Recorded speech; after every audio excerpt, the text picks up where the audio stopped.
काल आपल्या भारताचा स्वातंत्र्य दिवस आम्ही सर्वजणांनी साजरा केलेला आहे आणि खरोखर परमेश्वरने पुन्हा एक बार आम्हाला आजच्या दिवसामध्ये आणलेलं आहे. त्यासाठी परमेश्वर नावाला धन्यवाद असो.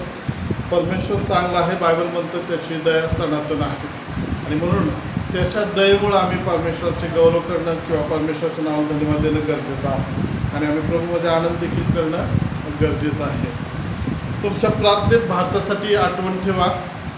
भारतीय सर्व आपले जे राजकीय पुढारी आहेत, अधिकारी आहेत, पंतप्रधान आणि त्यांचं मंत्रिमंडळ, सर्व मंत्रिमंडळ, ग्रामपंचायत आणि महाराष्ट्राचे मंत्री आणि प्रत्येक राज्याचे मंत्री या सर्वांसाठी प्रार्थनेत आठवण ठेवा की देवाने त्यांना विशेष आशीर्वादित करावं, शहाणपण द्यावं, संपूर्ण कारभार चालवण्यासाठी, देशाला चालवण्यासाठी त्यांना ज्ञानबुद्धीचा पुरवठा करावा. भारतासाठी प्रार्थना करा. सीमेवरती जे आपले सैनिक आहेत, युद्ध करतात, त्याचप्रमाणे समुद्रामध्ये आहेत, वायुसेना आहे, समुद्रसेना, स्थलसेना आणि या सैनिकांसाठी प्रार्थना करा की ते आमच्यासाठी उभे राहतात. म्हणून आम्ही इथे शांत झोपेत आहोत, शांत राहत आहोत, चांगले राहत आहोत. देवाने त्यांना सांभाळावं, त्यांच्या कुटुंबाला सांभाळावं, त्यांची पत्नी, लेकरं, आई वडील जे घरामध्ये आहेत त्यांना सुरक्षित ठेवावं, त्यासाठी प्रार्थना करा. त्यासाठी प्रार्थना करा की जे सेवा चालू आहे भारतामध्ये, वेगवेगळ्या मंडळ्या आहेत, पालक आहेत, सेवक आहेत, कुटुंब आहेत, आपले विश्वासधारी, त्यांच्या संरक्षणासाठी प्रार्थना करा. मिशनरी संस्था आहेत, ज्या संस्था आहेत, ज्या सेवा कार्य करत आहेत, डोंगरामध्ये आहेत, आदिवासी भागामध्ये आहेत, खेड्यापाड्यांमध्ये काम करत आहेत, वेश्यावस्तीमध्ये काम करत आहेत, तरुणांमध्ये काम करत आहेत आणि असे वेगवेगळे प्रोजेक्ट मिशनरी संस्था राबवत आहेत. देवाने त्यांना आशीर्वादित करावं, त्यांना देखील सांभाळावं, सुरक्षित ठेवावं. त्या सेवकांना, त्यांच्या कुटुंबाला, त्या मंडळांना देवाकडे आशीर्वादित करा म्हणून प्रार्थना करा. त्यासाठी प्रार्थना करा की जिथं अजून भारतामध्ये सुवार्ता पोहोचली नाही, असे बरेच ठिकाणं आहेत, तिथपर्यंत सुवार्ता पोहोचावी. त्यासाठी सगळ्यात महत्त्वाची गोष्ट आहे पैसा. देवाने त्यासाठी पैसा उपलब्ध करावा. विश्वासदाराने आपल्या मुठी उघडाव्यात आणि सुवार्ता कार्यासाठी फंड, पैसा द्यावा, वेळ द्यावा. त्याच्यानंतर आणखी प्रार्थना करा स्वतःसाठी की मी भारतासाठी, भारतीय लोकांसाठी माझा वेळ, पैसा, टॅलेंट खर्च करेन. मी कुणाला तरी सुवार्ता सांगेन किंवा सुवार्ता कार्यासाठी पैसे पुरवठा करेन किंवा मी कुठल्या तरी एखाद्या राज्यासाठी, गावासाठी उपास प्रार्थना करेन. अशा प्रकारे निर्णय घेऊन प्रार्थना करा.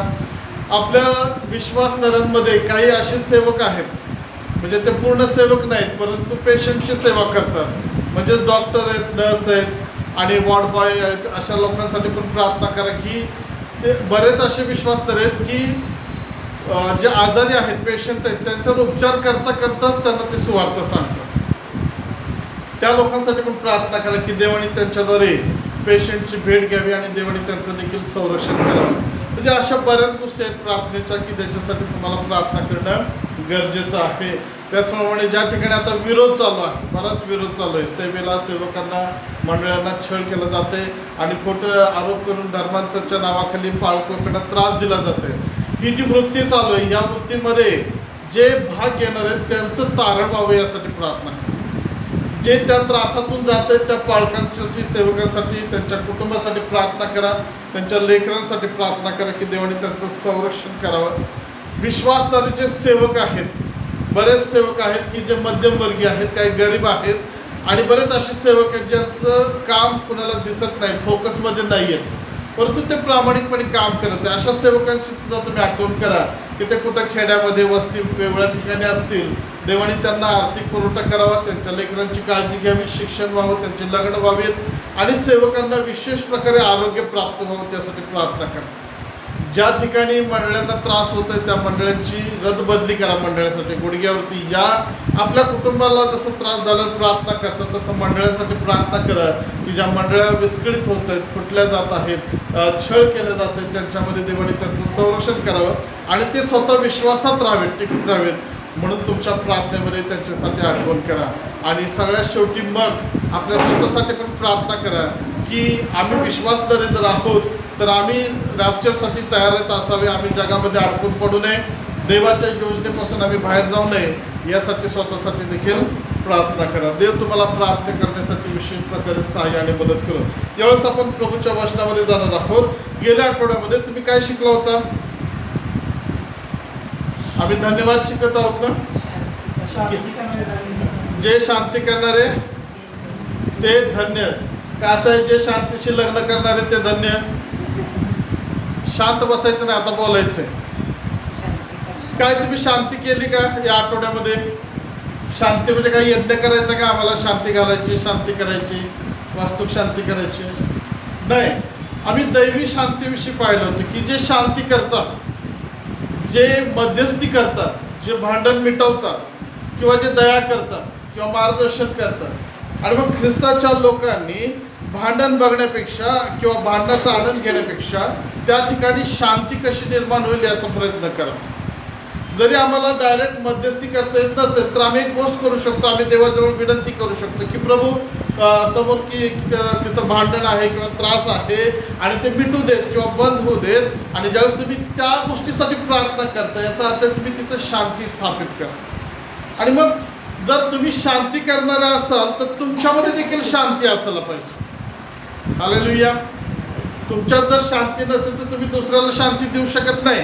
तुमच्यात शांती नसेल तर तुम्ही देवा यांना शांती दे, त्यांना शांती दे, प्रार्थना केली तरी प्रार्थनेचं उत्तर येणार नाही. त्यामुळे स्वतःमध्ये देखील शांती, बोलण्यातली शांती, पाहण्यातली शांती, वातावरणामध्ये आम्ही वागतो त्या वागण्या बोलण्यामधली शांती, तुमचे कपड्याच्या रंगामध्ये असणारी शांती, हे सर्व गोष्टी ख्रिस्त अपेक्षा करतो की आमच्याकडे असावे, आम्ही त्याच्यामध्ये असावेत. आणि ज्यावेळेस आम्ही शांती करू त्यावेळेस मग आशीर्वाद दिलेला आहे. कुठला आशीर्वाद होता तो? त्यांना काय म्हणतील? जे शांती करणारे ते धन्य, त्यांना देवाची मुले म्हणतील. हा गुण आहे देवाच्या लेकरांचा की ते भांडण करत नाही, मोठ्याने बोलत नाहीत, ते आरडाओरडा आदळआपट करत नाही, तर ते शांतीने राहतात. कारण त्यांचा बाप जो आहे त्याचा गुण त्याच्यामध्ये आहे. देवाची लेकरं म्हणतील, परमेश्वराची लेकरं किंवा परमेश्वराची मुलं म्हणतील तर आमचा परमेश्वर शांती करणारा, शांतीमध्ये राहणारा, स्वतः शांती असा आहे. हालेलुया. आणि म्हणूनच आम्ही शांतीमध्ये असणं, आम्ही शांतीमध्ये चालणं फार गरजेचं आहे. आता आम्ही पुढे जाणार आहोत आणि आजचा जो धन्यवाद आहे 8वा धन्यवाद आहे. मत्ती सुसमाचार 5वा अध्याय आणि 8वा धन्यवाद आम्ही पाहणार आहोत. आणि वचन आम्ही पाहणार आहोत 10वं वचन. मत्ती सुसमाचार 5वा अध्याय आणि 10वं वचन. मिळालं सर्वांना? वाचा कोणीतरी.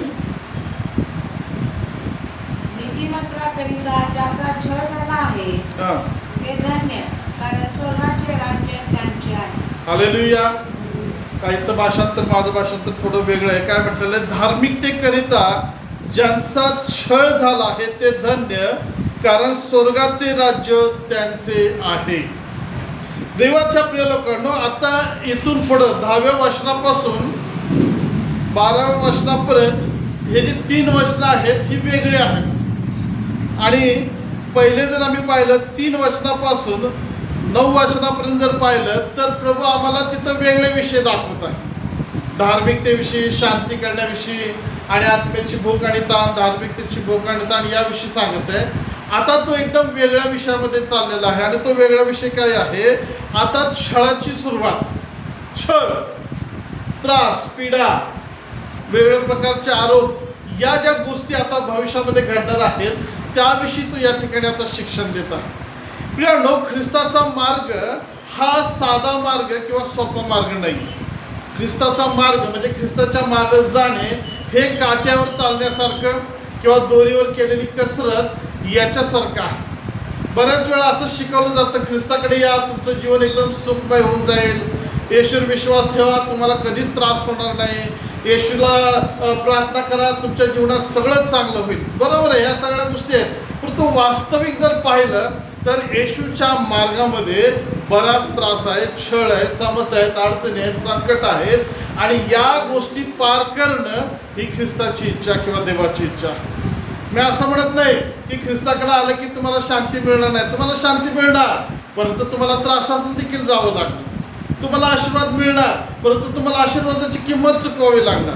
तुम्हाला प्रार्थनेची उत्तरं मिळणार, परंतु तुम्हाला त्यासाठी झगडा करावा लागणार. म्हणजेच एकच बाजू अशी धरून चालू नका की ख्रिस्ताकडे आल्यामुळे माझं सगळं काय व्यवस्थित आणि चांगलं आहे, परंतु त्याच्याबरोबर ही गोष्ट लक्षात घ्या की आमच्या बाजूला छळ, त्रास या देखील गोष्टी आहेत. देवाच्या प्रिय लोकांनो, येशू ख्रिस्त भविष्यामध्ये आणि चालू परिस्थितीमध्ये घडणाऱ्या गोष्टीचं या ठिकाणी वर्णन करतो. आणि तो काय म्हणतो? धार्मिकतेकरिता ज्यांचा छळ झाला आहे किंवा ज्यांचा छळ होणार आहे किंवा जे आता छळामध्ये आहेत ते लोक धन्य असं सांगितलेलं आहे. हालेलुया. धन्य म्हणजे काय हो? आशीर्वादित. ज्या लोकांचा छळ होत आहे ते लोक आशीर्वादित आहे आणि ज्यांचा छळ होत नाही ते लोक कसे असतील मग? ते आशीर्वादित असतील का? आशीर्वादित असतील का? मत्ती 5:2 काय सांगितलंय तिथं? वाचा बरं परत एकदा दुसरं वचन. मग तो तोंड उघडून त्यांना शिकू लागला. मग तुम्ही आता कसं बोलायचंय? तोंड उघडून. शांत बसून मला कळणार नाही. मी तसला अंतर्ज्ञानी नाही. तुम्ही मनात काय बोलताय मला लगेच इकडे कळेल. बोलायचंय. लक्षात घ्या देवाच्या प्रिय लोकांनो, परमेश्वराची इच्छा आहे की आम्ही या गोष्टी समजून घ्यायला पाहिजे. मग प्रश्न असा आहे की तुमचा आता काय छळ होत आहे का? तुमचा छळ होतोय का? वचन तर काय म्हणतं? ज्यांचा छळ झाला आहे ते लोक धन्य म्हणजे ते लोक आशीर्वादित. मग तुम्ही आता आशीर्वादित आहेत की नाही? आहे का? मग तुमचा छळ होतोय का? मग जर छळ होत नाही तर तुम्ही आशीर्वादित कसं काय? तुम्ही धन्य कसं काय? प्रियानो, आशीर्वादाचे वेगवेगळे प्रकार आहेत. कौटुंबिक आशीर्वाद की ज्याच्यामध्ये आमचं जीवन, आमचं राहणं, एकत्र येणं ह्या सगळ्या गोष्टी असतात. शारीरिक आशीर्वाद असतात ज्याला आरोग्य आम्ही म्हणतो किंवा शांती म्हणतो. हे आशीर्वाद आहेत. परंतु खरा आशीर्वाद आणखीन एक आहे आणि तो म्हणजे जे लोक छळामध्ये जातात ते लोक धन्य आहेत. देव त्यांच्याबरोबर किंवा त्यांच्या संगती असतो. हा एक मोठा आशीर्वाद आहे. देवाची शांती त्यांच्यामध्ये असते. छळाच्या त्रासाच्या दरम्यान ते एकटे नसतात. प्रभू त्यांच्याबरोबर असतो. देवाच्या उपस्थितीचा आनंद, देवाच्या उपस्थितीचा आशीर्वाद त्यांना त्या ठिकाणी प्राप्त होतो. मग येशू ख्रिस्त त्या ठिकाणी दाखवत असताना मला तुम्हाला दाखवायचं आहे की पहिलं जे आहे ते म्हणजे धार्मिकतेकरिता ज्यांचा छळ झाला ते. म्हणजेच धार्मिकता काय आहे हे आम्हाला समजणं गरजेचं आहे. जर मला धार्मिकता हीच गोष्ट माहिती नसेल तर मी धार्मिकतेमध्ये चालू शकत नाही किंवा धार्मिकतेमध्ये मी वाढू शकत नाही किंवा धार्मिकतेविषयी मी बोलू शकत नाही. मग पहिला प्रश्न असा आहे, धार्मिकता म्हणजे काय तुम्हाला माहिती आहे का? मग धार्मिकता. बरं, दुसरा प्रश्न आहे, तुमच्यामध्ये धार्मिकता आहे का? तुमच्यामध्ये धार्मिकता आहे का? असेल तर एखादा गुण सांगा बरं त्याचा, किंवा नीतिमत्व जे आता भाषांतर आलेलं आहे. बघा, धार्मिकता म्हणजे धर्मासंबंधित असणारे कर्तव्य. धार्मिकता म्हणजे काय? धर्मासंदर्भात असणारे कर्तव्य. या कर्तव्यामध्ये बरेच कामं येतात. मग धार्मिकतेमध्ये प्रार्थना करणं येतं. धार्मिकतेमध्ये आध्यात्मिक तुम्ही देवासंगतीत चालता. धार्मिकतेमध्ये तुम्ही देवाचं वचन वाचता. चर्चला जाणं, चर्चमध्ये काम करणं, झाडू मारणे, स्वच्छता करणे ही धार्मिक कामं आहेत आणि हे कर्तव्य आहेत की जे आम्हाला करणं गरजेचं आहे. धार्मिकतेमध्ये येतं तुम्ही दशमांश देता, हे तुम्ही धार्मिकतेचं काम आहे. अर्पण देता, तुम्ही कदाचित चर्चला रंगवता, चर्च स्वच्छता करता, ही धार्मिकतेची कामं आहेत. तुम्ही घरामध्ये आराधना करता, ही धार्मिकता आहे. तुम्ही कुणाला तरी सुवार्ता सांगता, ही तुमची धार्मिकता आहे. आणि या गोष्टीविषयी पवित्र शास्त्र म्हणजे येशू ख्रिस्त म्हणतो की या गोष्टीसाठी जर तुमचा छळ झाला तर तुम्ही धन्य आहात. हालेलुया. आता तुम्हाला वेगवेगळे प्रश्न आहेत. तुम्ही दशमांश देता म्हणून तुमचा छळ होतोय का? होतोय का नाही? बरं, तुम्ही चर्च झाडलं तर तुमचा छळ होतोय? काहीच होत नाही की नाही? तुम्ही खुर्च्या लावतात, छळ होतं का तुमचा? तुम्ही चर्चला येताना तुमचे शेजारी बघतात, तुमचा छळ करतात काय? नाही करत? म्हणजे तुम्हाला त्या गोष्टीचा अनुभवच नाही छळाचा. पण काळजी करू नका, जर देवाची इच्छा असली तर त्याचा देखील तुम्हाला अनुभव येईल. परंतु देव आम्हाला सुरक्षित ठेवत आहे, ही देवाची कृपा आहे. प्रियांनो, लक्षात घ्या, धार्मिकता ही धर्मासंदर्भाची कामं आहेत की ते परमेश्वर आमच्याकडे पाहतो. आम्ही स्वच्छ करतो, आम्ही खुर्च्या लावतो, आम्ही माईक सिस्टीमचं काम करतो, कोणतरी पाणी आणून भरतं, कोणतरी खुर्ची पुसतं. ही जी सर्व कामे आहेत ही धार्मिकतेमध्ये येतात. परंतु याच्या सारखा आणखीन एक दुसरा शब्द आहे की ज्याच्यामध्ये बऱ्याच वेळा गफलत झालेली आहे, आणि दुसरा एक शब्द आहे तो म्हणजे काय आहे? आत्मिकता. धार्मिकता आणि आत्मिकता. बरं, आता दुसरा बाजून आता आम्ही पाहणार आहोत. आत्मिकता म्हणजे काय तुम्हाला माहिती आहे का? आता हे समजण्यासाठी दुसरा प्रश्न आहे, तुम्ही आत्मिक आहे का? तुम्ही आत्मिक आहे का नास्तिक आहे का जगिक आहे का दुर्जन आहे? काहीतरी असं ना एक धार्मिकतेमध्ये धार्मिक आहे का? तसंच आत्मिक जर तुम्ही म्हणता तर आत्मिक आहे का नास्तिक आहे, म्हणजे देव मानतच नाही का दुर्जन आहे? काहीच नाही. तुम्ही लक्षात घ्या, ख्रिस्ताच्या रक्तानं ज्याचं शुद्धीकरण झालेलं आहे तो धन्य. आणि परमेश्वर आमच्याकडे पाहत असताना आम्ही धार्मिकतेच्या गोष्टीमध्ये पाहत आहोत, आत्मिकतेच्या गोष्टीमध्ये. म्हणजेच लक्षात घ्या, आत्मिकता काय आहे? तर आत्मिकता ही आत्म्याच्या संदर्भामधील असणाऱ्या गोष्टीची प्रक्रिया आहे. आत्मिक जीवन, आत्म्यामध्ये चालणे, आणि ही गोष्ट अंतःकरणाशी निगडीत आहे. परंतु धार्मिकता ही बाह्य गोष्टीशी निगडीत आहे. धार्मिकता ही बाह्य गोष्टीशी, म्हणजे तुम्ही प्रार्थना करता, तुम्ही चर्च साफ करता, हे बाह्य गोष्टी आहेत. परंतु आत्मिकता काय आहे? आतल्या गोष्टी आहेत. आतली गोष्ट म्हणजे तुम्ही देवाशी कनेक्ट होता, आत्म्याशी एकजूट होता, एक रूप होता, आत्म्याशी संवाद साधता, आत्म्याच्या प्रेरणेने चालता, आत्म्याचं मार्गदर्शन घेता, पवित्र आत्म्याच्या योजनेमध्ये चालता. ही तुमची आत्मिकता आहे.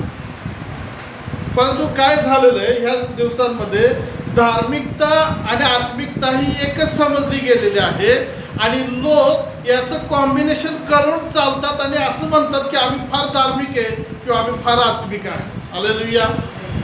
परंतु धार्मिकता असणं वेगळं आणि आत्मिकता असणं वेगळं. लक्षात घ्या की धार्मिक व्यक्ती हा धर्माच्या कार्यामध्ये आम्हाला दिसतो, तर आत्मिक व्यक्ती आत्मिक कार्यामध्ये दिसतो. आता आम्हाला या दोन्ही गोष्टीचं बॅलन्स करायचं आहे. मला धार्मिक पण बनायचं आहे आणि मला आत्मिक पण बनायचं आहे. पण प्रॉब्लेम काय झालेला आहे, बऱ्याच ठिकाणी धार्मिक झालेले आहेत परंतु आत्मिक झालेले नाही आहेत. धार्मिक गोष्टी केल्यामुळं असं वाटतं की आम्ही फार आत्मिक झालेलो आहोत. प्रार्थना केली म्हणजे मी फार आत्मिक झालो, दान दशमांश दिला म्हणजे मी आत्मिक झालो. परंतु तुमच्या लक्षात येतंय का, यासारख्या दानपेट्या दुसऱ्या ठिकाणी पण आहेत, मग तिथं सुद्धा दानार्पण केलं जातं. माहिती आहे का तुम्हाला? मग ते आत्मिक होऊ शकतात का? नाही होऊ शकत, कारण त्यांना आत्म्याच्या गोष्टी माहीतच नाही, ते आत्म्याशी कनेक्ट नाही, पवित्र आत्म्याच्या मार्गदर्शनानुसार ते चालत नाही. म्हणजेच धार्मिकता वेगळी आणि आत्मिकता वेगळी आहे. देवाच्या प्रिय लोकांनो लक्षात घ्या, आम्हाला धार्मिक पण बनायचं आहे आणि आम्हाला आत्मिक पण बनायचं आहे. मग धार्मिकतेचं एक उदाहरण आपण पाहूया. योबाचे पुस्तक 1 अध्याय, थोडंसं आउट पॉईंट करूया आपण. योबाचे पुस्तक 1 अध्याय, स्तोत्र संहितेच्या आधीचं पुस्तक 1 अध्याय. योबाचे पुस्तक झाल्यावर स्तोत्र संहिता येते. काय म्हटलं बघा त्या ठिकाणी, योबाची साक्ष. योबाचं पुस्तक 1 अध्याय, 1 वचन वाचा. हा हा.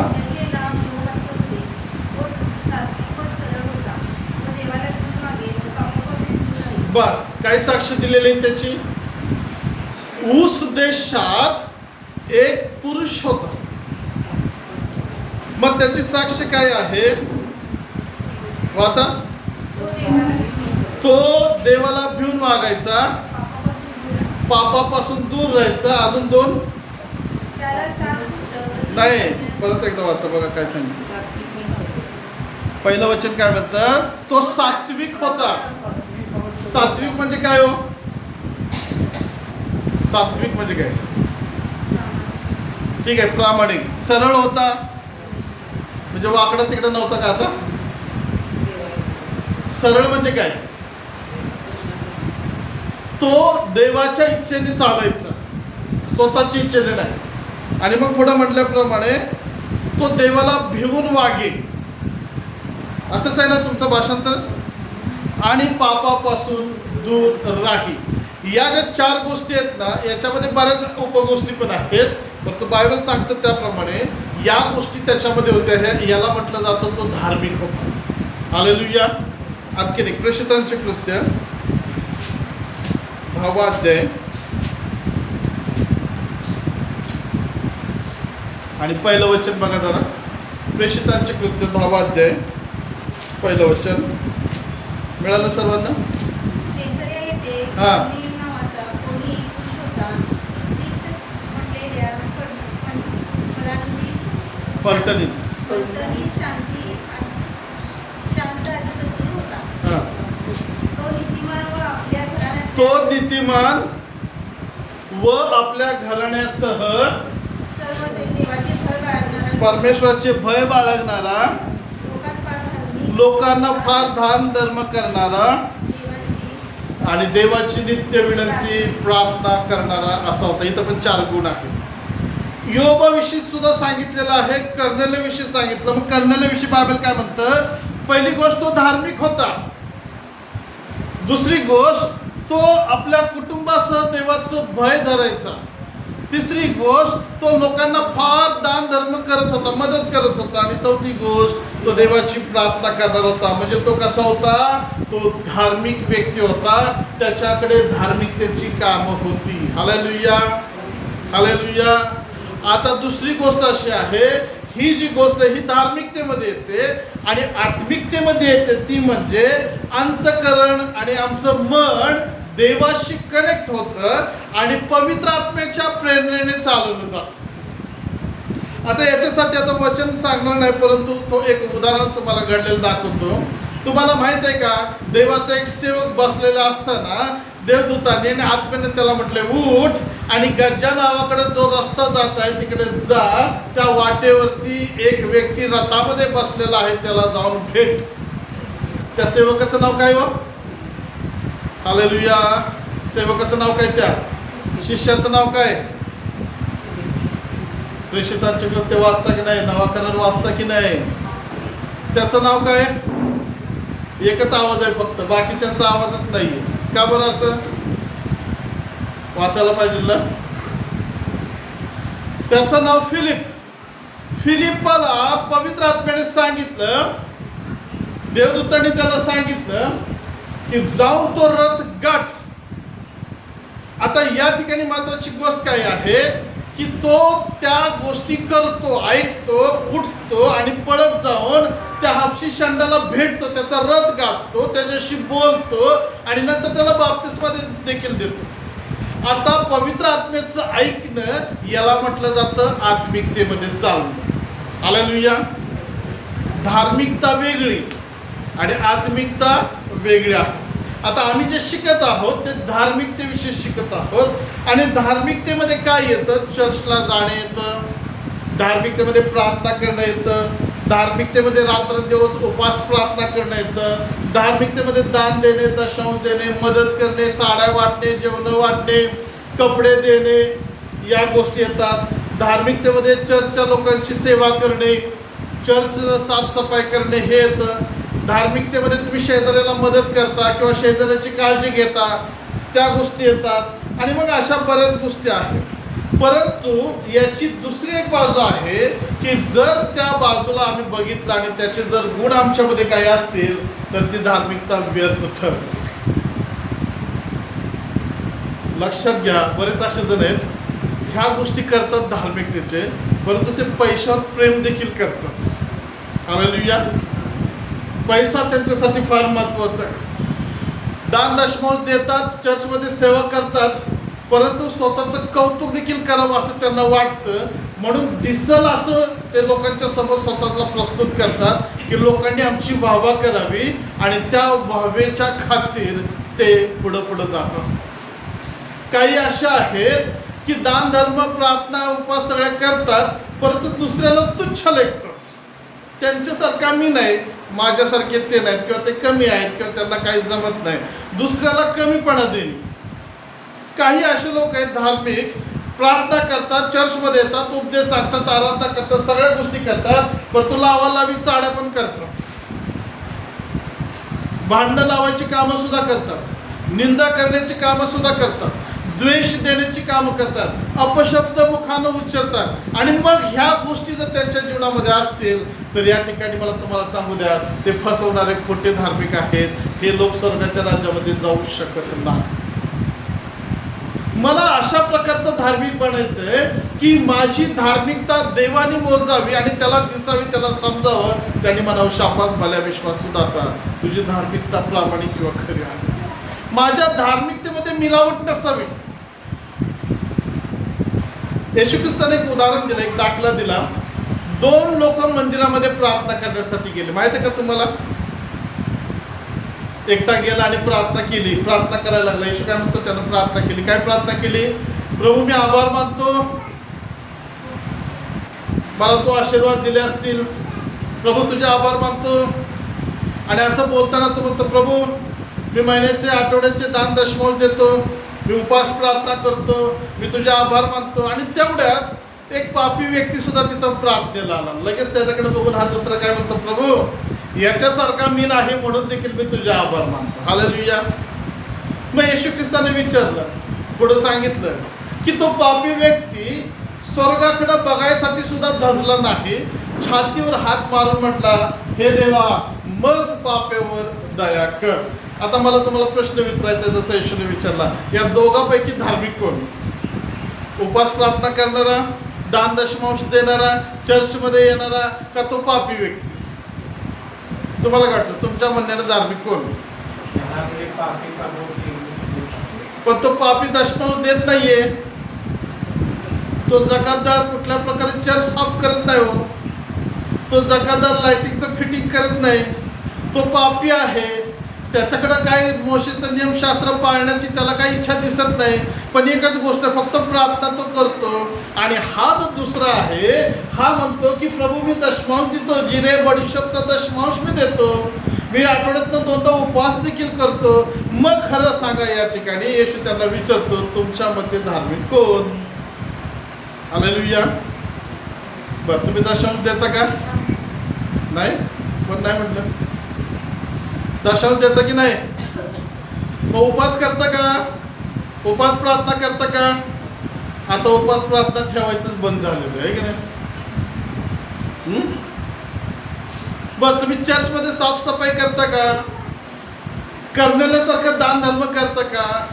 योगासारखं संपूर्ण घराण्यासह तुम्ही भय बाळगता का? मग ह्या गोष्टी तुमच्याकडे आहेत की नाही धार्मिकतेच्या? मग आता मला सांगा, तुम्ही धार्मिक आहे की नाही? आहे की नाही? बोला म्हणा. मी जोरात म्हणा, मी धार्मिक आहे.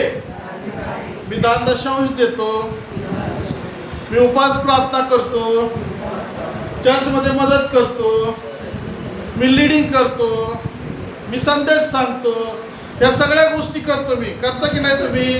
म्हणजे तुम्ही कसे आहात? तुम्ही धार्मिक आहात. आता दुसरी बाजू अशी आहे, मग तुम्ही फसवाफसवी करता का? मग तुम्ही दुसऱ्याला तुच्छ लेखता का? तो प्रार्थना करणारा काय म्हटला? प्रभू, त्या पापी व्यक्तीसारखा मी नाहीये. त्या व्यक्तीकडे बघण्याचा त्याचा दृष्टिकोन कसा आहे लक्षात घ्या. तोच दृष्टिकोन जर तुमच्या माझ्यामध्ये असेल तर आमच्या ह्या धार्मिकतेच्या गोष्टी आम्हाला धार्मिक ठरू शकत नाहीत. देवाच्या प्रिय लोकांनो, मला तुम्हाला शिकवायचं आहे की आम्ही खरे धार्मिक असतो. आणि मग या खऱ्या धार्मिकतेमध्ये जे चालतात त्यांचा ज्यावेळेस छळ होतो, शास्त्र म्हणतं, म्हणजे येशू ख्रिस्त म्हणतो, ते धन्य, कारण त्यांना स्वर्गाचं राज्य प्राप्त होईल. Hallelujah, hallelujah. मग लक्षात घ्या, तुम्हाला धार्मिकता म्हणजे काय समजली का? धार्मिकता दोन्ही बाजूनी बघायची. मी जर खरंच धार्मिक आहे आणि प्रार्थना करतो आणि दुसऱ्याला जर नावं ठेवत असेल तर मी देवाच्या दृष्टिकोनातून धार्मिक ठरू शकत नाही. ते धार्मिक व्यक्ती चांगले कपडे घातलेले होते आणि चालता चालता विवळल्याचा, रडल्याचा आवाज आला आणि जाऊन बघतात तर काय, एक व्यक्ती पडलेला आहे, त्याला लागलेला आहे. काय म्हटला तो? मला चर्चमध्ये काम आहे, मला लवकर जायला पाहिजे.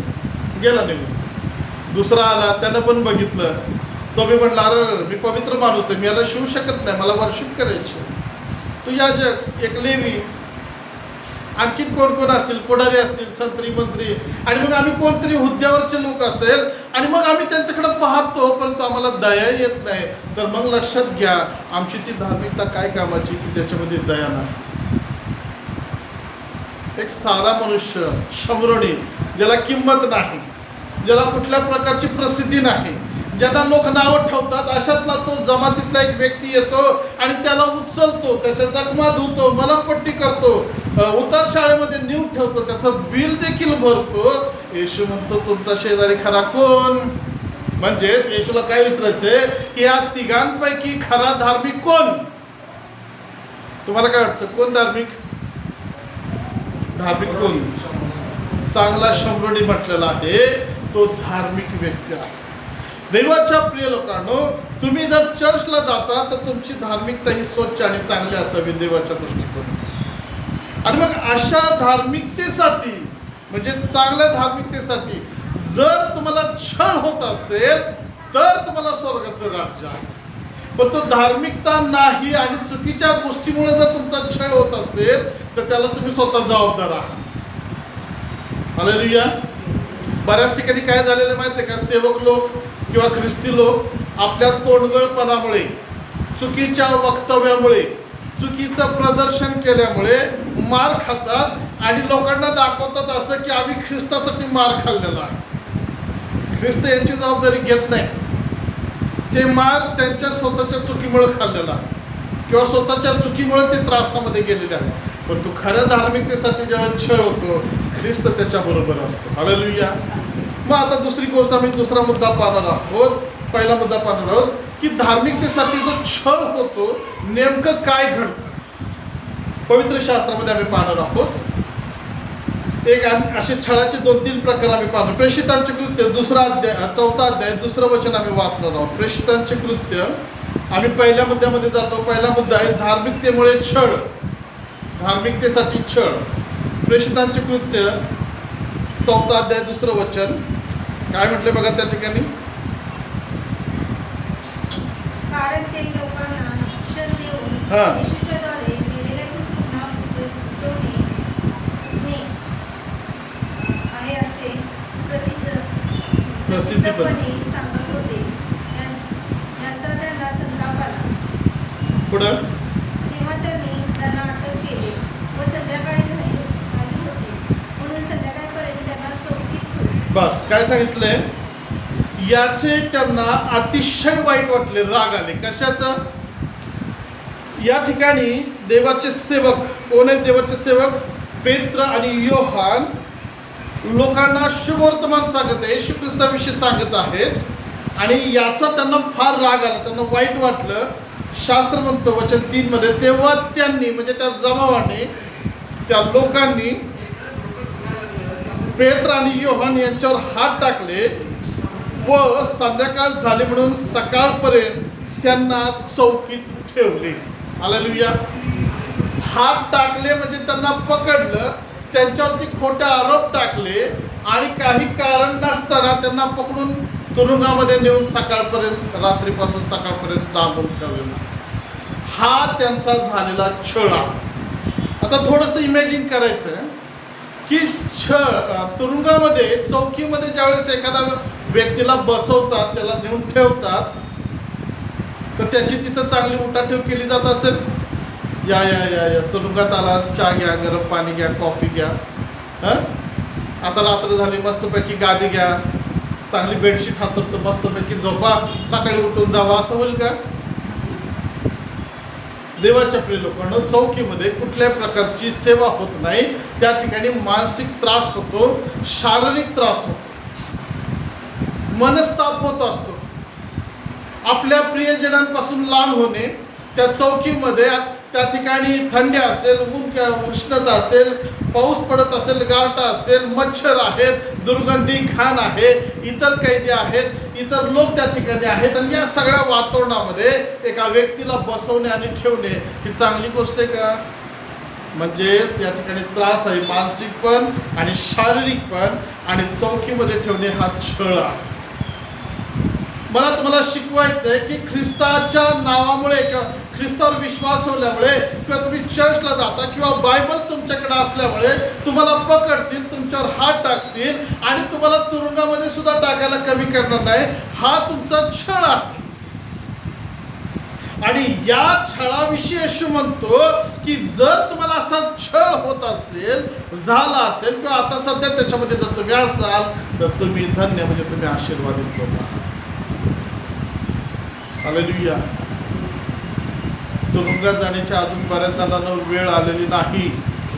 एक देवाची कृपा आहे. परंतु कधी भविष्यात जर जायची वेळ आली तर घाबरू नका, कारण प्रभू म्हणतो की त्या लोकांसाठी स्वर्गाचं राज्य आहे. दुसरा छळ आम्ही पाहणार आहोत. 4 अध्याय 18 वचन. त्याच अध्यायामध्ये 18 वचन. मग त्यांनी त्यांना बोलून असे सांगितले की येशूच्या नावाने अगदी बोलू नका अथवा शिकवूही नका. वचन काय म्हणतं? मग त्या लोकांनी, कदाचित तिथल्या पुढाऱ्यांनी, यहुदी धर्मगुरूंनी, त्यांना फार राग आला होता आणि त्यांनी त्या दोघांना बोलवलं आणि शास्त्र म्हणतं की त्यांना निक्षून ताकीद दिली. ताकीद देणे म्हणजे धमकवणे, धमकी देणे. दुसरा छळ काय माहिती आहे का? धमकवणे, भीती घालणे. तुम्ही येशूविषयी बोलायचं नाही, अगदी बोलू नका आणि शिकवू सुद्धा नका. येशूविषयी सांगताना किंवा सुवार्थ सांगताना किंवा एखाद्या ठिकाणी तुम्ही साक्ष सांगत असाल तर तुम्हाला अडवलं जाईल आणि तुम्हाला तिथं मारण्याची, तुरुंगात बसवण्याची किंवा गप्प बसण्याची धमकी दिली जाईल. धमकी देणे हा एक छळाचा प्रकार आहे. जर तुम्हाला अशा प्रकारच्या धमक्या येत असतील तर शास्त्र येशू म्हणतो तुम्ही धन्य, स्वर्गाचं राज्य तुमचं आहे. काही लोक फोन करतील, काही लोक समक्ष येतील, काही लोक तुम्हाला विरोध करतील, तुम्हाला आम्ही तुरुंगात टाकू. मग ही तर खरी परीक्षा होईल की जे खरे आहेत ते टिकून राहतील, पण जे उडते आहेत, असंच मागं आलेले, काय होत नाही, चला सगळं मिळतं म्हणून जर आलेले असतील तर ते धमकीला घाबरतील आणि येशूला सोडून पाठीमागं निघून जातील. ते येशूकडे येणार नाही. का? धमकी दिली जाईल, तुम्हाला तुरुंगात आम्ही टाकतो. देवाच्या प्रिय लोकांनो, राधानगरीमध्ये अशीच एक घटना घडली. माझ्या लग्नाच्या आधी झालेली घटना आहे की जिथं मी सेवा करत होतो.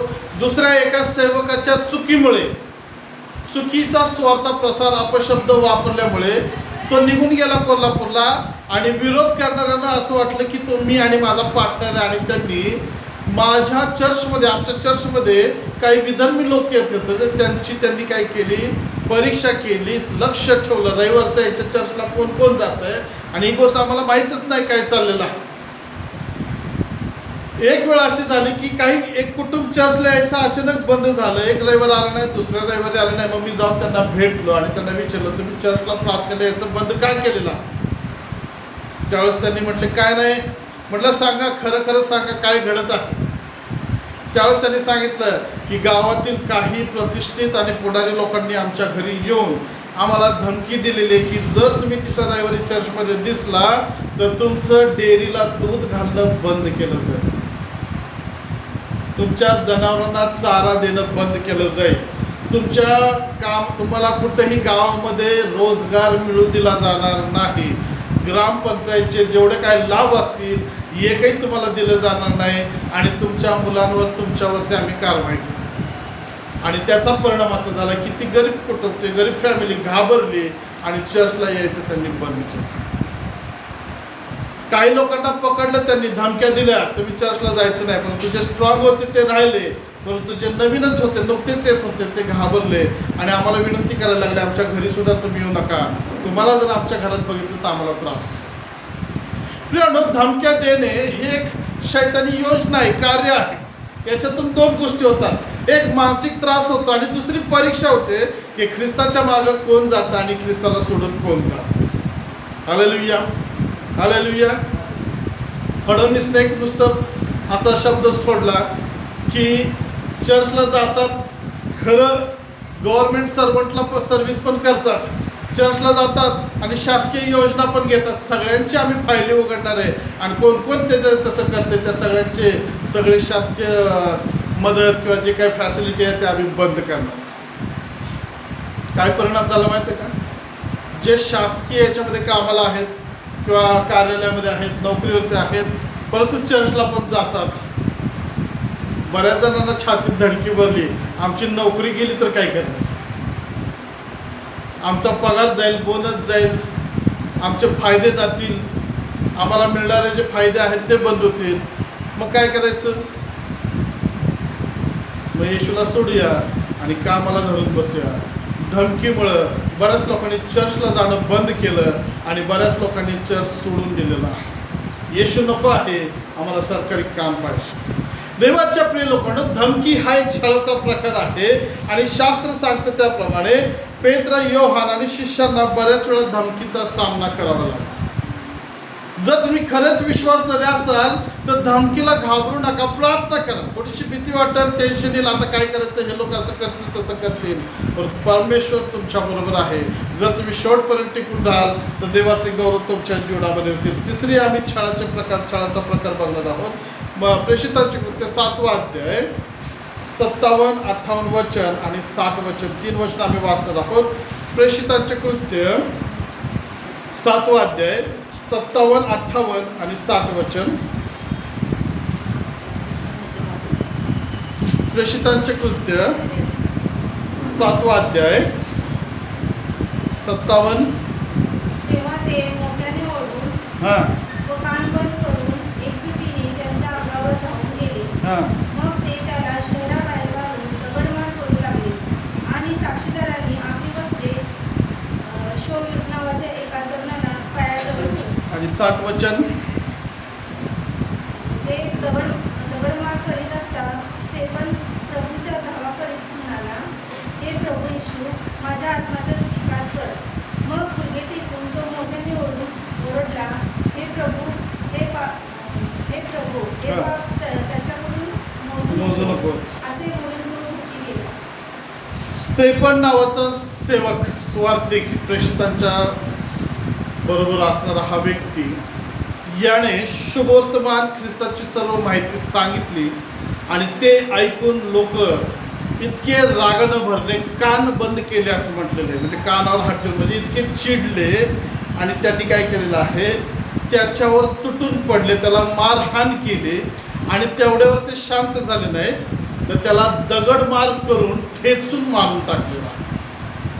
हा प्राणघातक झालेला हल्ला हा देखील एक छळाचा प्रकार आहे. आणि शास्त्र म्हणतं तो झोपी गेला, म्हणजे त्या मारहाणीमध्ये इतकं त्याला लागलं की तो मरण पावलेला. तुम्ही असा विचार करत असाल की आम्हाला हे सगळं का आता सांगत आहात? कारण आपण धन्यवाद एक एक बघत असताना त्या पोझिशन, त्या लाईनवरती आलेलो आहोत की कदाचित येणाऱ्या दिवसामध्ये या गोष्टीचा सामना आमच्यातील बऱ्याच लोकांना करावा लागेल. तर त्याच्या आधी देव तुमच्या मनाची तयारी करत आहे.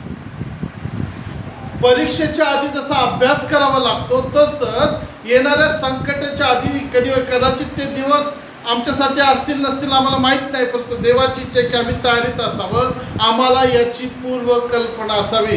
2000 वर्षापूर्वी या घटना घडलेल्या आहेत, त्याच्यानंतर सुद्धा बऱ्याच घडलेल्या आहेत. आता चालू परिस्थितीला सुद्धा त्रास, छळ घडत आहे, भविष्यामध्ये सुद्धा घडणार आणि आम्ही त्या गोष्टी फेस करणार किंवा आम्हाला त्या गोष्टीचा सामना करावा लागणार आहे. स्तेफन या ठिकाणी त्याच्यावर जो हल्ला झाला तो हल्ला मरणा इतका जवळ असतो, म्हणजे त्याच्यामध्ये मरण आलं, त्याला तो शहीद झालेला आहे आणि हा छळ त्यानं सहन केलेला आहे.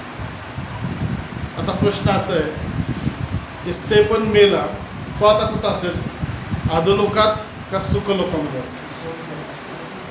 हालेलुया. येशू काय म्हणतो? स्वर्गाचे राज्य त्यांचे आहे. कोणाचे? जे लोक धार्मिकतेसाठी, म्हणजे ह्यानं धार्मिकता काय दाखवली? त्यानं शुभवर्तमान सांगितलं, ख्रिस्ताविषयी सांगितलं, ख्रिस्ताविषयी बोललं आणि त्याचा परिणाम असा झाला की त्याला जीव गमवावा लागलेला, त्याला दगडाचा मार खावा लागलेला. तुम्ही जर यूट्यूब किंवा फेसबुक जर बघत असाल तर बऱ्याच ठिकाणी शूटिंग केलेले आहेत, सेवकांना, स्त्रियांना काठीनं मारत आहेत शुभवर्तमान सांगताना. काही स्वार्थिक माईक घेऊन सांगत आहेत तर लोक येऊन त्यांच्या तोंडावर थुकत आहेत, लाता मारत आहेत पाठीमागणे येऊन. काही जण त्यांचे माईक ओढून फेकून देत आहेत, वायर तोडत आहेत, तरी ते शांत आहेत. प्रियांनो, देव आम्हाला या ठिकाणी त्या परिस्थितीविषयी आधीच सूचना देत आहे, आम्ही त्याच्यासाठी तयार असतो. मग दुसरा प्रश्न असा आहे की या सगळ्या घटना घडत असताना देवाचं लक्ष नसेल काय? तुम्हाला काय वाटतं? होय, देवाचं लक्ष आहे. देवाचं लक्ष आहे. देव आमच्याकडे पाहतो. आणि दुसरी बाजू अशी आहे की त्याच्यामध्येच आमची परीक्षा देखील होत आहे की त्या छळाच्या दरम्यान आम्ही कसे आहोत, त्या छळाच्या दरम्यान आमचा विश्वास किती आहे, त्या छळाच्या दरम्यान आमच्या प्रार्थना कशा आहेत, त्या छळाच्या दरम्यान आमच्या तोंडातून काय शब्द निघतात, या सगळ्या गोष्टी देव बारकाईने पाहतात.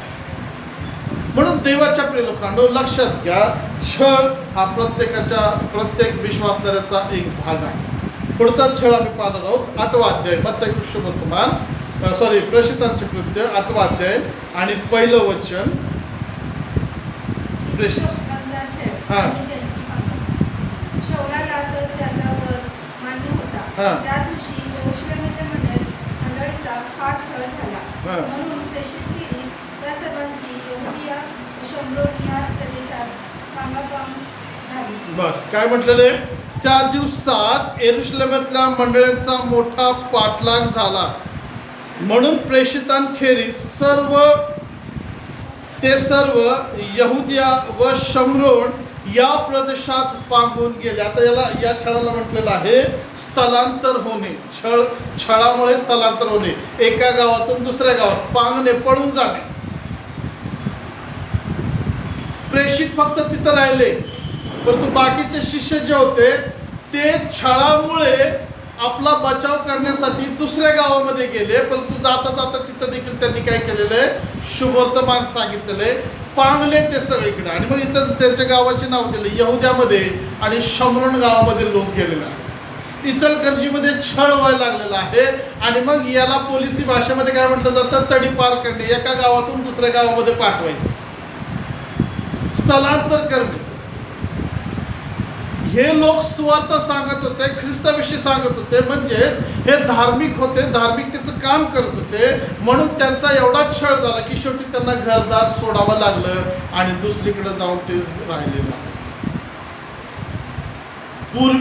पूर्वीचा म्हणजे प्रेषितांचा इतिहासाचा जर तुम्ही अभ्यास केला तर शास्त्र आणि ते इतिहासकार सांगतात की ते शिष्य, ते विश्वासणारे मंडळीतले लोक इतके पळत होते, त्यांचा पाठलाग करण्यात येत होता की ते डोंगराच्या कड्या कपरामध्ये, भुयारामध्ये जाऊन तिथं लपून राहिले. देवाच्या प्रिय लोकांना विचार करा, काय त्यांची हालत झाली असेल. सगळं घरदार सोडून ते पळायला लागले, जीव वाचवायला लागलेले आहेत. कोणासाठी? ख्रिस्ताच्या नावासाठी. डोंगर कपऱ्यामध्ये राहिले, जनावर आणि पशुवाणी. तिथं गादी नाही, लाईट नाही, खाणं पिणं नाही, भांडी नाहीत, परंतु त्यांनी तशामध्ये दिवस काढले. छळ आहे. राधानगरी ज्यावेळेस मिशनरी म्हणून मी पहिल्यांदाच गेलो आणि मिशननी मला पाठवलं त्या ठिकाणी आणि सांगितलं तुम्हाला अमुक महिन्यामध्ये तिथं जायचंय. मग मला ऑफिसनं सांगितलं जाऊन खोली बघून या तुमच्यासारखं.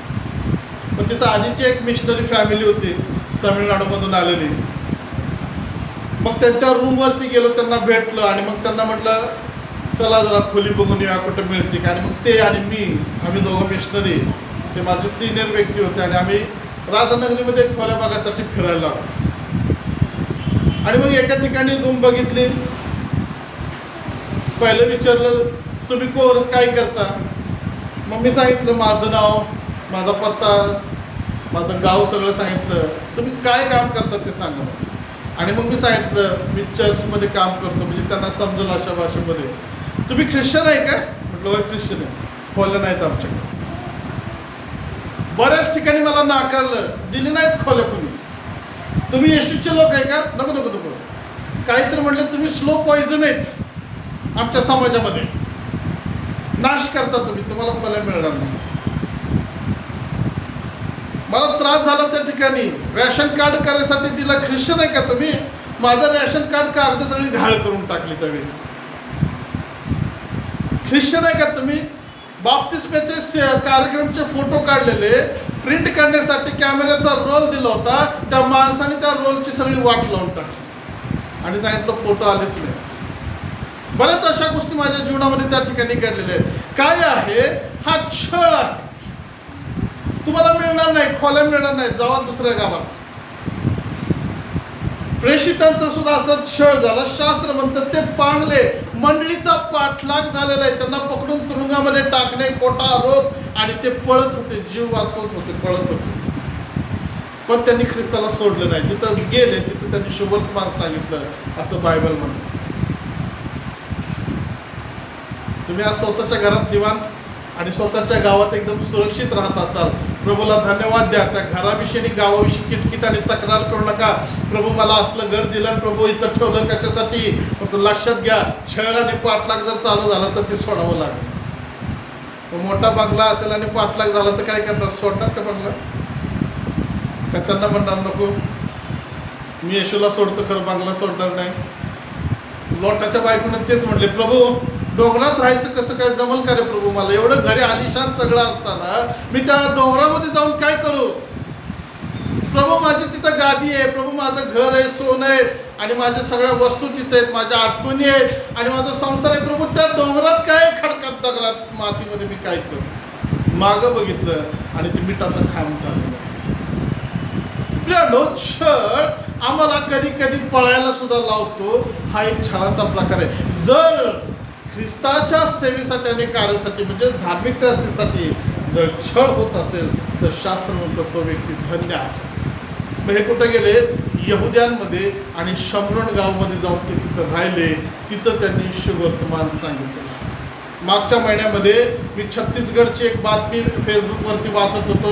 व्हिडिओ दाखवलेला आहे, छत्तीसगडच्या आदिवासी भागातला आहे, आणि 15-16 कुटुंबांनी बाप्तिस्मा घेतलेला येशूच्या मागे चालले म्हणून भर पावसात गावातील लोकांनी त्यांचे कपडे, भांडी सगळी फेकून दिली बाहेर. एक वस्तू त्यांची व्यवस्थित ठेवली नाही. ती लाकडाची, बांबूची लहान लहान घरं त्यांनी तोडली आणि त्यांना सांगितलं या गावात आमच्या राहायचं नाही, तुम्ही इथून निघून जायचं. अक्षरशः ते लोक पावसात लहान लहान लेकरं आणि थोडीशी आपली भांडी जे काय असेल ते घेऊन बाहेर पडलं. पण त्यांनी तक्रार केली नाही किंवा कॉम्प्रोमाइज केलं नाही. आम्ही इथं राहतो, आम्ही येशूविषयी नाही सांगत किंवा आम्ही येशू विश्वास ठेवत नाही, पण आम्हाला इथं राहू देत नाही. कॉम्प्रोमाइज केले, त्यांनी तक्रार केली नाही देवाकडे. देवा तुझं लक्ष कुठे आहे? त्यांनी एकच गोष्ट पाहिली, जर येशूच्या मागे जायचं तर मी हे सगळं सहन करणार आहे. Hallelujah, hallelujah. छळ सहन केला. आणि माझा विश्वास आहे की ज्यावेळेस सुबाईबाबांनी ख्रिस्त परत येईल आणि बक्षीस देईल ना, त्यावेळेस त्या आदिवासींना तो काय म्हणेल माहिती का? शाब्बास आदिवासी लेकरांनो, तुम्ही त्या पावसात सुद्धा माझ्या मागं चाललेला. हालेलुया. तुम्ही भांड्यांकडे बघत बसला नाही, तुम्ही कपड्याकडे बघितलं नाही, ते लेकरं आणि तुम्ही भिजत होता त्या गोष्टीकडे बघितलं नाही, तुम्ही फक्त माझ्याकडे बघितलं. हा स्वर्गीय मुकुट तुमच्यासाठी. हालेलुया. पागापाग झाली हा छळ. आणि शेवटचा एक छळ पाहूया आणि मग आम्ही प्रार्थनेमध्ये जाणार. शेवटचा जो छळ आहे, आता या छळाकडे आम्ही बघत असताना आता आमच्या आजूबाजूला आणि आमच्या घरातून होणारा जो छळ आहे त्याविषयी आम्ही या ठिकाणी पाहतो. स्वजनातून होणारा छळ म्हणजे त्याला घरातून होणारा छळ असं म्हटलं. महाराष्ट्रामध्ये बऱ्याच ठिकाणी अशी परिस्थिती आहे की ज्यावेळेस शुभवर्तमान सांगितलं जातं, एखादा व्यक्ती विश्वास ठेवतो, एखाद्या कुटुंबातून एक व्यक्ती विश्वास ठेवतो, परंतु बाकीचे घरातले विश्वास ठेवणारे नसतात आणि अशा व्यक्तीला छळाचा सामना करावा लागतो. एक स्त्री किंवा पुरुष, मुलगा किंवा मुलगी येशूला आपला वैयक्तिक तारणारा स्वीकारते आणि आई वडील येशूला ओळखत नाहीत किंवा स्वीकारत नाहीत किंवा ते नातेवाईक ते काय करतात, त्या स्वीकारलेल्या ख्रिस्ताच्या मागे येणाऱ्या किंवा प्रार्थनेला जाणाऱ्या व्यक्तीचा छळ करतात, त्याला त्रास देतात. तू हे सोडलंस, तू ते सोडलंस आणि तू येशूच्या मागे जातोस. मग कधी कधी शिव्या दिल्या जातात, मारहाण केली जाते, उपाशी ठेवलं जातं आणि कधी कधी घराच्या बाहेर देखील काढलं जातं. हा स्वजनातून झालेला छळ म्हणजे कौटुंबिक घरातून झालेला छळ. काही ठिकाणी पती पत्नी विश्वास ठेवतात, परंतु घरातले नातेवाईक त्यांना मान्यता देत नाहीत. मग लग्नामध्ये अडचण येते, कार्यक्रममध्ये अडचण येते या लोकांना, आणि मग ते काय करतात, त्यांना बहिष्कृत करतात, बाजूला काढतात. असं बऱ्याच ठिकाणी झालेलं आहे. न्यू लाईफचे जे मुंबईमध्ये मेन पास्टर शेखर कल्याणपूर हे ब्राह्मण कुटुंबातून होते. वडिलांबरोबर वेद मंत्र ते मंदिरामध्ये म्हणायचे, लग्न लावायचे, पत्रिका काढायचं काम करायचे आणि त्यांची ती हिंदू पद्धतीनं धार्मिकतेचे काम करायचे. एक दिवस कुणीतरी त्यांना शुभवर्तमानाची ती लहानच पत्रिका दिली आणि त्यांनी वाचली आणि देवाच्या आत्म्यानं त्यांच्यामध्ये काम केलं. त्यांनी येशूला स्वीकारलं. येशूला स्वीकारलं म्हणजे येशूविषयी त्यांच्यामध्ये इच्छा निर्माण झाली. कोण तू येशू? एवढं कसं काय तू मरू शकतो एखाद्या व्यक्तीसाठी, दुसऱ्यासाठी? आणि अशा वेळेस त्यांनी त्या पत्रिकेच्या मागे शिक्का मारला होता. चर्चचं नाव न्यू लाईफ चर्च म्हणून लिहिलं होतं. त्या चर्चमध्ये गेले आणि मागच्या सीटवर बसून वचन ऐकायला लागले. पास्टरच्या लक्षात आलं एक मुलगा नवीन कोणतरी आलेला आहे. चर्च झाल्यानंतर त्याला भेटले, त्याची ओळख काढली, त्याला विचारपूस केली आणि मग त्यांनी सांगितलं मी ब्राह्मण आहे आणि मी असं असं काम करतो, पण हा कागद मला मिळाला, ते उत्सुकतापोटी मी तिथं आलेलो आहे. शुभवर्तमान सांगितलं. मग पास्टरने प्रार्थना केली. पुढच्या आठवड्यात आला, त्याच्या पुढच्या आठवड्यात आला आणि मग देवाच्या आत्म्याने त्यांना काम करायला, त्याच्या हृदयामध्ये काम करायला सुरुवात केली. मग नवा करार त्यांना दिला. नवा करार वाचायला लागले. त्याचं जीवन बदलायला लागलं. हळूहळू पूजेवरचं लक्ष बाजूला व्हायला लागलं. हळूहळू ती पूजेला जायचं बंद झालं आणि ही गोष्ट बापाच्या लक्षात आली. पोरगात काहीतरी बदल व्हायला लागला. पण त्यांना समजलं नाही की पोरगं माझं काय करतंय. आणि कोणीतरी एक दिवस त्यांना चर्चमध्ये जाताना बघितलं. त्यांच्या वडिलांना जाऊन सांगितलं तुमचा मुलगा चर्चमध्ये जातो आणि तिथंच भांडण्याची ठिणगी पेटली.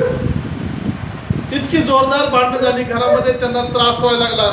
वडील वरडायला लागले. घरामधलं वातावरण बिघडलं. आणि एक दिवस असा आला की हे विश्वासात इतके भक्कम झाले होते. बापाने सगळे कागदपत्र त्यांच्या समोर ठेवली आणि म्हणले जर तू येशूला सोडशील, चर्चला जायला बंद करशील, ते घर हे सगळं तुझं, नसेल तर घरातनं बाहेर पडायचं. 1 रुपया किंवा 1 रुपयाचा हिस्सा सुद्धा तुला मिळणार नाही. निवड आत्ताच्या आत्ता. हालेलुया. त्यांनी सरळ म्हटले मला येशू पाहिजे, मला हे काहीच नको. बाप म्हणला बाहेर पडायचं. अंगावरच्या कपड्यावर ते बाहेर पडले. आता काय करायचं, कुठं जायचं माहित नाही. देवाच्या आपले लोकांनो, तेथून त्यांच्या जीवनाची सुरुवात झाली, परीक्षा झाली. परंतु देवाने नंतर त्यांनी इतकं आशीर्वादित केलं की आज फॉरेनमध्ये सॉफ्टवेअरच्या त्यांच्या मोठ्या मोठ्या कंपन्या आहेत. जो माणूस चालत घरात बाहेर पडला होता घरातून, तो आज विमानानं, स्वतःच्या विमानानं प्रवास करतो. देवाला धन्यवाद देतो. त्या व्यक्तीसाठी सेवा करण्याची, बसण्याची, नाश्ता करण्याची, स्वार्थ सांगण्याची मला संधी मिळाली आणि ती एक साक्षी मी त्यांची ऐकली. देवाने मला त्या साक्षीच्या द्वारे आशीर्वादित केलं. प्रियानो, लक्षात घ्या, हा कौटुंबिक छळ आहे. तुम्ही प्रार्थना करता त्यावेळेस घरच्या लोकांना राग येतो. फक्त विधर्मीच नाही, काही ख्रिस्ती कुटुंबामध्ये सुद्धा आहे. एखादा व्यक्ती जास्त वचनात वाढतो, प्रार्थनेत वाढतो, त्यावेळेस बाकीचे त्याला नावं ठेवतात. फार धार्मिक झालंच वाटतं, आहे की नाही? लय प्रार्थना करायला लागलास. प्रियानो, हा छळ आहे. जर हा छळ तुम्ही सहन करत असाल तर बायबल म्हणतो तो व्यक्ती धन्य, स्वर्गाचं राज्य त्यांचा. त्याच प्रकारे दुसरा छळ आहे. तो छळ म्हणजे कामाच्या ठिकाणी. मग बरेच वेळा कामाच्या ठिकाणी काहीतरी पूजा, धार्मिक कार्यक्रम असतात आणि मग प्रसाद दिला जातो. काय करायचं?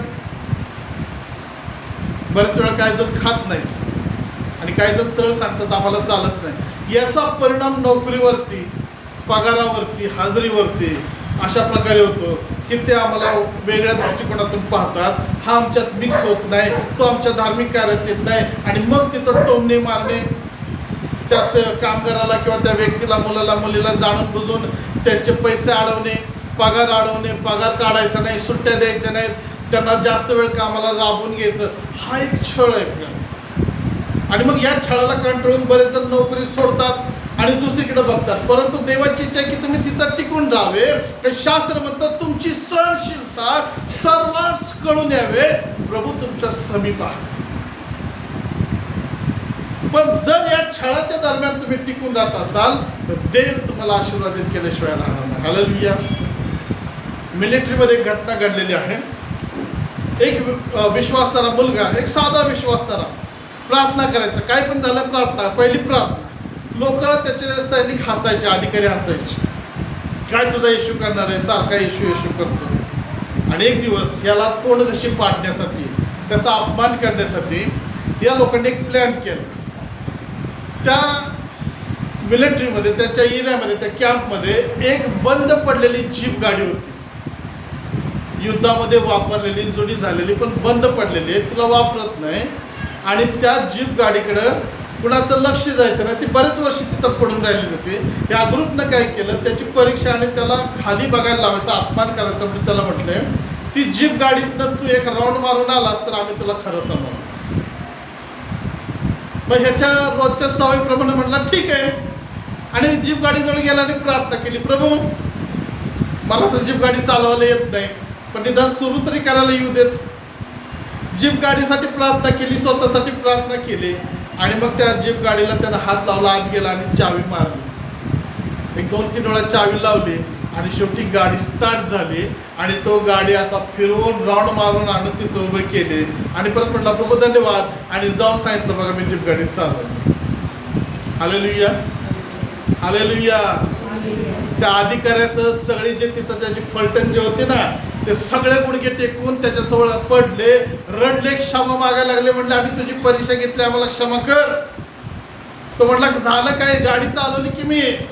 अरे तू कशी चालवली हेच आम्हाला समजना, कारण त्या गाडीचं इंजन काढून ठेवलेलं आहे बाजूला. ती गाडी सगळी खराब झालेली आहे, त्या गाडीला इंजिनच नाही, तू गाडी चालवलीच कशी.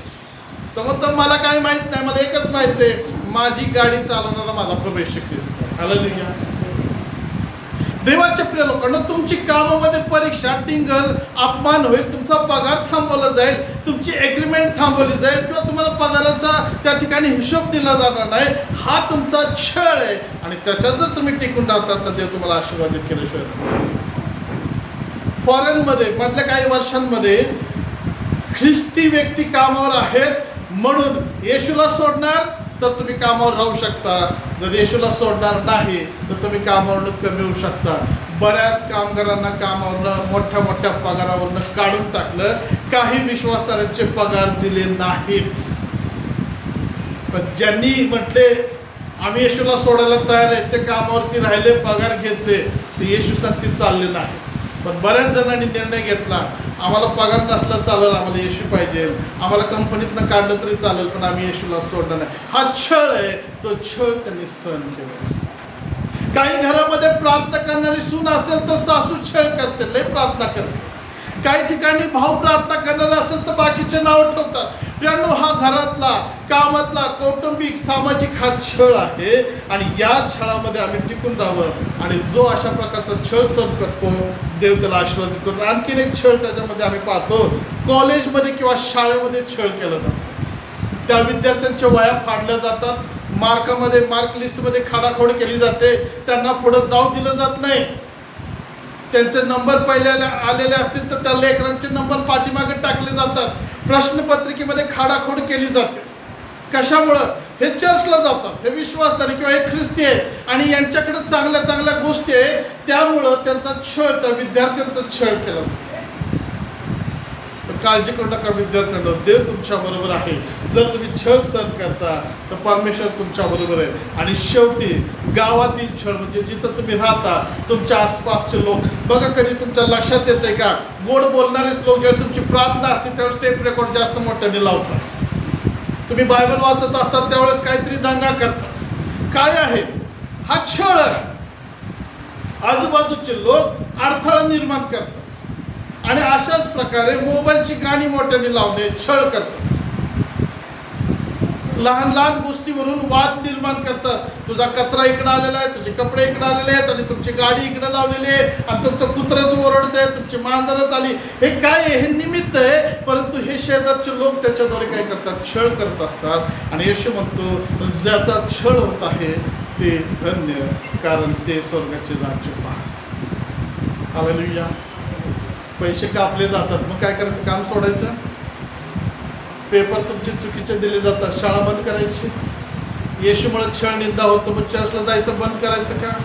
माझ्यावर लक्ष ठेवून आहेत आणि मग मी काय करायचं? चर्च बंद करायचं का? प्रार्थना बंद करायची का? नाही. देवाच्या प्रिय, जर तुम्ही ख्रिस्ताच्या मागे चालता तर तुम्हाला छळ सहन करणं गरजेचं आहे. आणि दुसरा आणि शेवटचा मुद्दा हा आहे की छळ करणाऱ्यांसाठी स्वर्गाचं राज्य देवाने बक्षीस म्हणून दिलेलं आहे.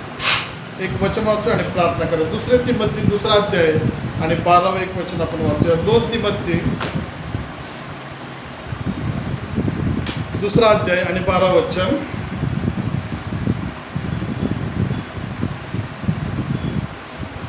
दुसरे तिमोथी 2 अध्याय 12 वचन काय म्हणते बघा. मिळालं कोणाला?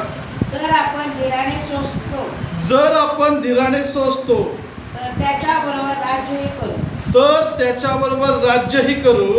आपण त्याला नाकारू आपण त्याला नाकारू तर तोही आपल्याला नाकारेल. तर तोही आपल्याला नाकारेल. हालेलुया. मंडळी जागी आहे का? हालेलुया म्हणाल काय? पौल तिमोथेला काय म्हणतो?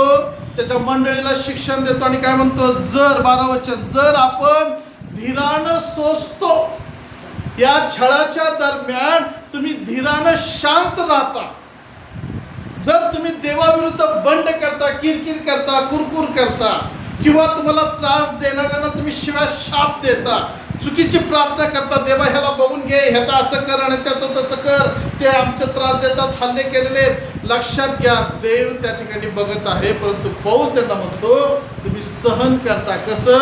धीराने शांत राहून सहन करा. शास्त्र काय म्हणतं? वचन काय म्हणतं? तर त्याच्याबरोबर राज्यही करू. हालेलुया. जर तुम्ही छळ सहन केला तर ख्रिस्ताबरोबर तुम्ही राज्य करणार, कारण ख्रिस्ताचा सुद्धा छळ झाला आणि ख्रिस्ताने देखील तो छळ सहन केलेला. ख्रिस्त आता देवाच्या उजवीकडे, पित्याच्या उजवीकडे बसून जर तो राज्यामध्ये आहे, तर वचन म्हणतं त्या ख्रिस्तासारखंच तुम्ही आणि मी राज्य करणार. कोण? जो छळामध्ये धीरानं सहन करतो. कधी कधी नवरा बायको विश्वासणारे जरी असले तरी एकमेकांचा छळ करतात, लेकरं छळ करतात, लेकरांचा छळ होतो. लक्षात घ्या, सहन करा, धीरानं सोसा, देवाच्या विरोधात बंड करू नका किंवा त्या लोकांच्या विरोधात बोलू नका जे तुमचा छळ करतात किंवा तुम्हाला शिवाय शाप देतात. कारण देवाची इच्छा की तुम्ही आता जर शांत राहिला, छळ सहन केला, तर स्वर्गाचं राज्य तुम्हाला द्यायचं. पण जर तुम्ही उधळपट्टी आपट केलं आणि शिवाय शाप दिल्या आणि देवा त्यांचं असं करा आणि त्यांचं कर असं जर तुम्ही प्रार्थना केल्या, तर स्वर्गाचं राज्य तुम्हाला मिळू शकत नाही. आता तुम्ही ठरवायचंय की मी काय करायचं. मी माझं जीवन प्रभूला समर्पित करणे आणि छळ त्रासामधून जात असताना देवाला हाक मारून त्याच्या हातात हात घालून चालणे, ही देव तुमच्या आणि माझ्याकडनं अपेक्षा करतो. आणि त्या लोकांसाठी आशीर्वाद आहे, स्वर्गाचं राज्य त्याच लोकांसाठी आहे. हालेलुया. या प्रेरणा आपण डोळे झाकूया आणि परमेश्वरच्या सानिध्यामध्ये जाऊया. स्वर्गातून पाहणारे आमच्या जिवंत सेनाधीश बाप्पा, आम्ही तुझ्या पवित्र नावाला धन्यवाद देतो. ज्यांचा छळ होता ते धन्य, कारण स्वर्गाचं राज्य त्यांचं आहे. आज हा उद्गार शिकण्यास आणि याच्यातून पाहण्यास तो आमची मदत केली, आमच्याशी बोललास म्हणून तुझे उपकार स्तुती करतो. प्रभू, प्रत्यक्षात अप्रत्यक्षात बऱ्याच वेळा आम्ही दुसऱ्याचा छळ करतो, बऱ्याच वेळा आमचा देखील छळ होतो. घरातून, कामाच्या ठिकाणी, आसपासच्या ठिकाणी, वेगवेगळ्या परिस्थितीतून, तणावातून, आर्थिक परिस्थितीतून, आरोग्याच्या स्थितीतून प्रभू आमचा छळ होता आणि तुझी इच्छा आहे की आम्ही तो धीराने सहन करावा, आम्ही त्यावेळेस शांत राहावं, आम्ही तुझ्यावर विश्वास ठेवून चालावं आणि आम्ही त्या गौरवाचे वाटेकरी व्हावे जे स्वर्गातले गौरव तो आमच्यासाठी ठेवतो. तो सन्मान, ते गौरव, ते मुकुट जे आमच्यासाठी तू देव केलेले आहे प्रभू, त्याच्याकडे आमचं लक्ष असतं. प्रभू धन्यवाद करतो, आज तो आमचे डोळे उघडलेले, आमचं मार्गदर्शन केलं. मी प्रार्थना करतो येशूच्या नावामध्ये, आज आम्हा सर्वांना तुझ्या हातात घे आणि त्या छळाच्या वेगवेगळ्या त्या प्रकारांमधून आमच्यापैकी कोणी आम्ही जात असेल तर प्रभू आम्ही शांतीनं आणि धीरानं राहावं, धार्मिकतेसाठी ते आम्ही सहन करावं म्हणून तो आमची मदत कर. छळ होतंय म्हणून, त्रास होतोय म्हणून प्रभू प्रार्थना बंद करणे किंवा कामं सोडणे किंवा शाळा सोडणे किंवा तुला सोडणे असं आम्ही करू नये, तर त्या परिस्थितीतून देखील आम्ही तुझ्याबरोबर चालावं म्हणून तो आमची मदत कर. प्रभू, छळ करणाऱ्यांना तुझं वचन म्हणतं आशीर्वाद द्या, शाप देऊ नका. तर प्रभू आम्ही आशीर्वादच द्यावा, आम्ही त्यांच्यासाठी प्रार्थना करावी म्हणून तो आमची मदत कर. प्रभू, आम्ही छळ होऊ नये म्हणून प्रार्थना करत नाही, कारण तुझं वचन म्हणतं अग्नीतून चालशील तरी मी तुझ्याबरोबर आहे. होय, त्या छळाच्या दरम्यान आम्ही आनंद करत विश्वासानं कबूल करावं की तू आमच्या बरोबर आहेस, तू आमच्या संगती आहेस, हे कबूल करण्यास आमची मदत कर. धन्यवाद करतो प्रभू. आज देवा आम्ही प्रार्थना करतो, ऐकणाऱ्या समजणाऱ्या सर्वांना तुझ्या तुझी विशेष दया आणि तुझी कृपा असू दे प्रभू. जरी आमचा मोठ्या प्रमाणात आता छळ होत नसेल, परंतु भविष्यात होण्याची शक्यता आहे, त्याच्या आधीच तू आम्हाला सावध केलेलं आहे, तयार करत आहेस. तर प्रभू आम्ही टिकून राहावं, विश्वासात टिकून राहावं म्हणून तू आमची मदत कर. छळात टिकून राहण्यासाठी, त्या त्रासामध्ये आनंदाने टिकून राहण्यासाठी तो आम्हाला प्रत्येकाला आतापासून तयार कर. धन्यवाद करतो, आमची प्रार्थना ऐकतोस प्रभू. मी त्या देवबापा व्हिडिओ संदेश पाहणाऱ्या विश्वासधाऱ्यांसाठी देखील प्रार्थना करतो. जर ते लोक छळातून जात असतील तर टिकून विश्वासामध्ये राहण्यासाठी, छळामध्ये राहण्यासाठी तुझी कृपा त्यांना देखील, आणि जे स्वर्गाचे आशीर्वाद तू आमच्यासाठी ठेवले ते देवबापा शेवटच्या दिवशी ते आम्हाला प्राप्त होतील. हा विश्वास बाळगून राहण्यासाठी तू आमचं सहाय्य मदत कर. मंडळीला धन्यवाद करतो, तू एकत्रित येण्यास सहाय्य केला, आशीर्वादित केलं. आता आम्ही विभक्त होत असताना आम्हा सर्वांचा ताबा तुझ्या हातात घे आणि प्रभू तुझ्या इच्छेप्रमाणे चालण्यास, राहण्यास, वागण्यास, बोलण्यास तू आमची मदत कर. ऐकलेल्या संदेश आणि वचनाप्रमाणे कृती करण्यासाठी देखील तू आमची मदत कर. पवित्र आत्म्या आमचं सहाय्य कर. पुढील आठवड्यात पुन्हा एकत्रित येण्यासाठी तू आम्हाला दया आणि कृपा करू. तोपर्यंत आम्ही आमचं जीव, प्राण, आत्मा, शरीर आम्ही सर्व तुझ्या हातामध्ये देऊन प्रार्थना येशूच्या नावात केली म्हणून ऐक पित्या. आमेन, आमेन, आमेन. आता देवचं बाप, देवचं पुत्र आणि देवचं पवित्र आत्मा या त्रैकीची प्रीती, कृपा, शांती, पवित्र आत्म्याचा अभिषेक आणि मार्गदर्शन तुम्हा सर्व संगती आतापासून सुद्धा सर्वकाळ असो. Amen, amen. Praise the Lord. प्रार्थना संपलेली, एकमेकांना भेटा.